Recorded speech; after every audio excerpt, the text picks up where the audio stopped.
Welcome back to the Real Country File. Coming up this week, we hear part 2 from the Fenland farmers. Stephen's visited a couple that have a sheep farm in Lancashire, and we hear of a forthcoming machinery sale in the southwest.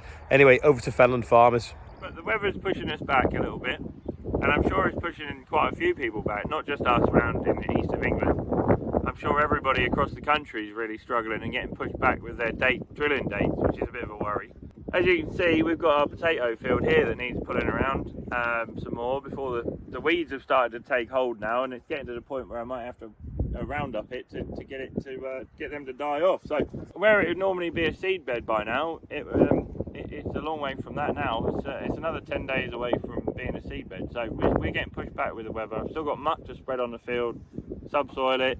I am going to try some regenerative farming and try and look after my soil. They don't want us to plough anything, so I'm not going to bother ploughing this year. I'm going to try it without ploughing, so we'll see how we get on.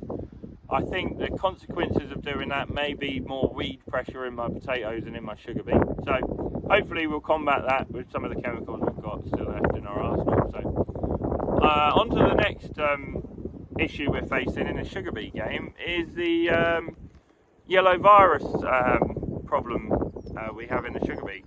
Where we had the neonicotinoid seed treatments, that used to combat the yellow virus. That's what it was there for, and they've taken that away from us. So you go maybe 20% down on yield if you get yellow virus in your sugar beet, so you can spray for it, but the sprays are far worse for the insects and pollinators than what the seed treatment is, in my eyes. Sugar beet doesn't flower, so the pollinators and stuff are not actually on your sugar beet crop. So that's a whole different ball game that we can get into another day. But yeah, hopefully they keep the seed treatment in my eyes. From a farmer's perspective, I would really like the seed treatment. It does a really good job. That's one big issue. I don't know what the status with the seed treatment is, whether they've approved it or not. But everyone's running around saying, "Oh no, all the bees are going to die," but really they're not. It's the same with rape. You know, there's far less rape being drilled about our area without the seed treatment on, because you can't grow it because of the cabbage stem flea beetle. So we'll move on to the next issue. Another worrying thing we've got going on at the minute is the wheat price has picked up a couple of quid in the last few days, but the wheat price is now getting to the point of cost of production, and if it drops below the cost of production, then we're not making any money. So we'll be hardly making any money as it is. So hopefully price of wheat goes back up again. But what's everybody's thoughts on the price of wheat? You know, is it worrying you, or have you sold some forward at £300 a tonne? So that's another good question to ask. In the next few weeks on our channel, hopefully we'll have some direct drilling sugar beet equipment, which will be awesome. I've never direct drilled sugar beet really into an unploughed field, so that'll be great. Hopefully Anna and Mrs. Farmer are going to get on some tractors and help me out on our channel over at Fenland Farming Adventures, and we're going to get some girls on tractors, so that should be kind of stressful for me, but fun for my sister and Mrs. Farmer. Yeah, it's always a challenge on farm, isn't it? Yeah. Always a challenge. So we'd just like to say thank you to Olly for allowing us to be part of the Real Country File. Obviously, as we mentioned a minute ago, that we started our YouTube channel just to show the real life of farmers. Day-to-day running of a real farm, you know, yeah. A normal farm with everyday issues going on. So it can often be that people see that the price of food is going up and going up and going up, and it can also, you know, people might assume that the farmers are profiting from that, but obviously we know that that's not the case. We just want to support farmers as best we can. Yeah, hopefully we can move the industry forward as a team and make some changes. Be great. Thanks, guys. Cheers, guys. Bye. Bye. Thanks for that, Daniel and Anna. We'll catch up with them as the seasons progress. Anyway, talking about seasons, we had a frost this morning, but this rape looks stunning, but I don't think the frost affected the flowers too much, which is great. Anyway, let's see what Lancashire has to offer. Stephen's there on a sheep farm. Well, this week's edition of the Real Country File, I've come down to meet somebody who has a lot of influence in sheep farming in Lancashire, and has also got this rather splendid different kind of building for keeping sheep in. We've got Nick and Gracie with us. Thank you very much for spending some time to chat to us today. First of all, give us your official title. Sheep Secretary. Sheep Secretary of the Royal Lancashire Show. Yeah. Yeah, now to the king. Do we have to doff our cap to you? Yeah, that's it. Right, that's Kate saying that. So tell us a little bit about you both of you. What are you, what's your main passion in farming? Well, mine's sheep. Yours is pigs, Mine's isn't it? pigs, but it's my sheep passion's growing slowly. Yeah. Is that since you met Nick? As you? Just a year before I met Nick, me and my mum got a couple of Derbyshire gritstones, and then the year after I met Nick, it kind of flourished into many other breeds. 3 different breeds, Yeah. isn't it? So what breeds have we got? We have Kerry Hills, Derbyshire Gritstones, and Blueface Leicesters. What's the 3 kind of, and you know, you are educating me here when it comes to sheep, because I know mutton and lamb, and I know they both like mint sauce. So what's the 3 different characteristics, or the characteristics of the 3 different breeds? Oh, I'd say they were all completely different, aren't they? Yeah. You've definitely. got your Leicester, which is a lot softer, very fine bone. The wool's completely different, whereas your Kerry Hill and your Derbyshire Gritstones, they're a hill breed, so a lot hardier and a lot easier to look after. And are you breeding to show? Yes. Right. Yeah. So you're the secretary of the show, but you're also breeding to Yeah, win some roses. we are out quite a lot through the summer, aren't we? And we try to attend as many shows as we can, because we see the shows as our shop window to promote the breed and promote what we've bred for people to buy at the sales later in the year. Okay. And which of those 3 breeds do you have the most success with at the shows?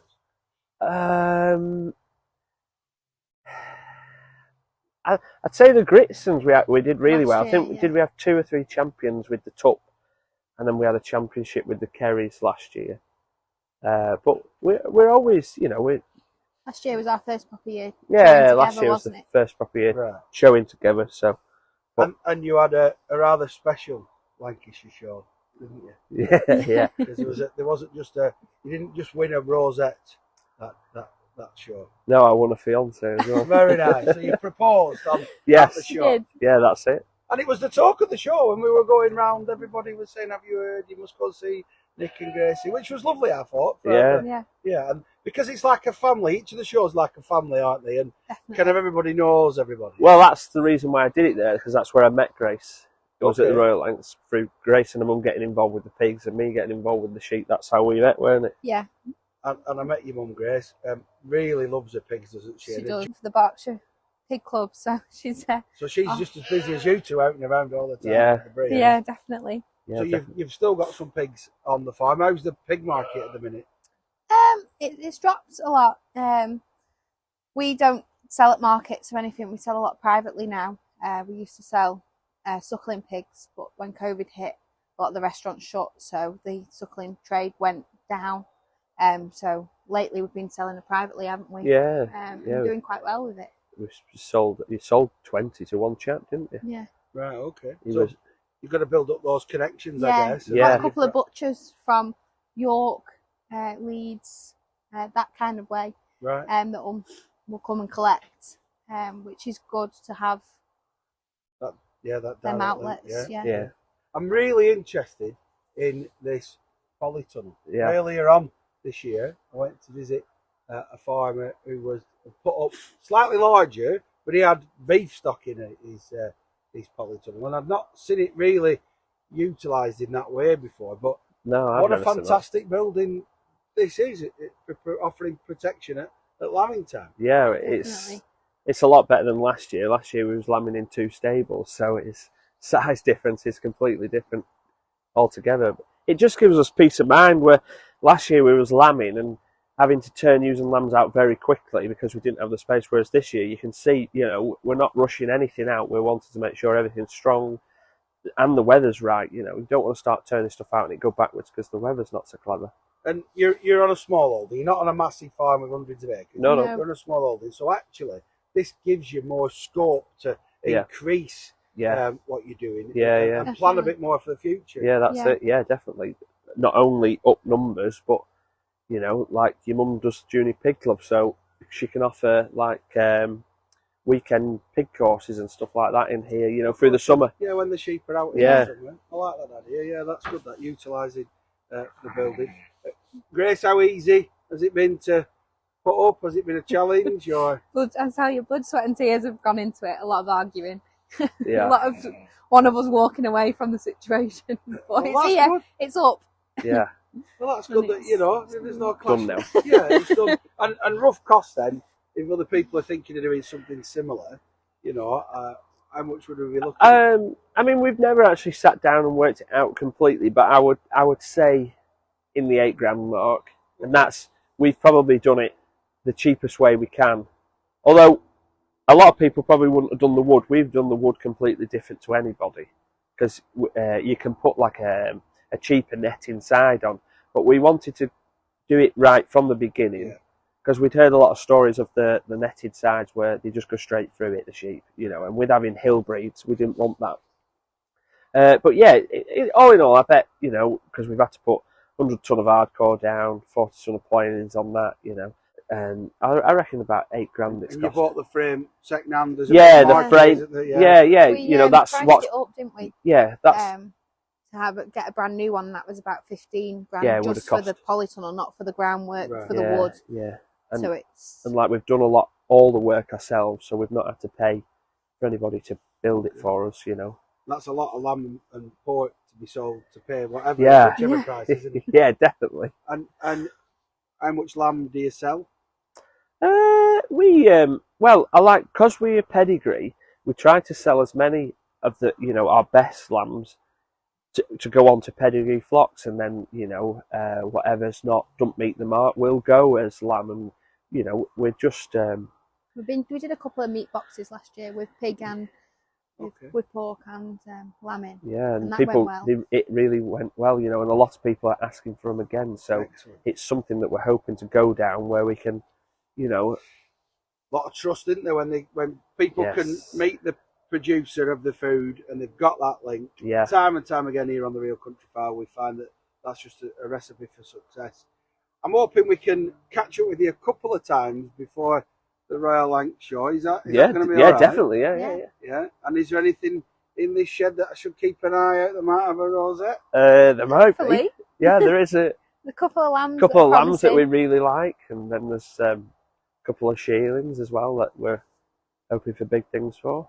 Excellent. Well, listen, Grace, Nick, thank you very much for your time. I genuinely appreciate it. And I think what you've done with you know, hard-earned money, I think it's a real credit to you. Thank you. Thanks for inviting us down. No worries, thank you. Thanks for that, Stephen. Now, some of you might know that there's a sale on in the southwest, so Rob from Blackdown Farm is going to go and preview the sale for us. I've come today to Greenstay Taylor Hunt at the Sedgemoor Auction Centre near Bridgewater to have a chat with Tom Mellor about something that's up and coming this week. So, Tom, tell us what's happening on Thursday. Cheers, Rob. Yeah, it's going to be a busy week ahead of us. So we've got Wolford Cross coming on Thursday, the 13th of April. Yeah. It's largest one-day sale in the southwest, but when we call it a one-day sale, it doesn't take 1 day to set up. It takes a few days to get everything in. The sale itself just happens on the 1 day. Yeah. But yeah, expecting plenty, as always. Right. And what sort of things are going to be for sale? First and foremost, it's an agricultural machinery sale. Right. So that's what we base it around. We would have, for example, 70 tractors in the line, 70, 80 tractors and vehicles. We'd like to expect 500 to 800 lots of machinery in the main of the field.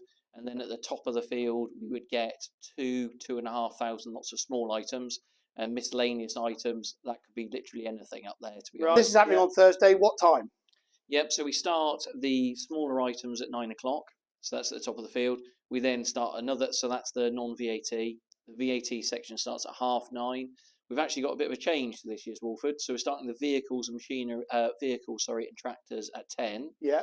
And then leading on with the machinery afterwards. Okay, yeah. So the idea is we didn't want to split the tractors away from the machinery because a lot of the same buyer base is the same. So we've pulled it forward half an hour, allowing us a bit of extra time. Yeah. And then we're going to hopefully go seamlessly from one section to the other and keep everybody's attention all the way through the day. Yeah, yeah. And how's the interest so far this year? Are you expecting similar number of lots to normal, or? It's really good. We're working hard to get entries, and it's harder to come by than we've probably seen it for a few years, for decades. But equally, we're working hard. We're putting the effort in to get the lots, so we're expecting the field 25-acre field to be full again, Yeah. as it always is. So I sincerely hope that the trade's going to be good. We all know that. We all know that the trade for machinery is strong, as it has been for years. But equally, we've just got to work hard to find it in the corners of yards throughout the West Country to make sure it comes into our field next week. Yeah. And this isn't the first time you've done this. No. It's not the first time I've done it, or the firm. So the firm have been doing it at Wolford Cross for 68 years. Yeah. This is our 68th year. So it's pretty well settled, well established. I've been doing it now for 17 years.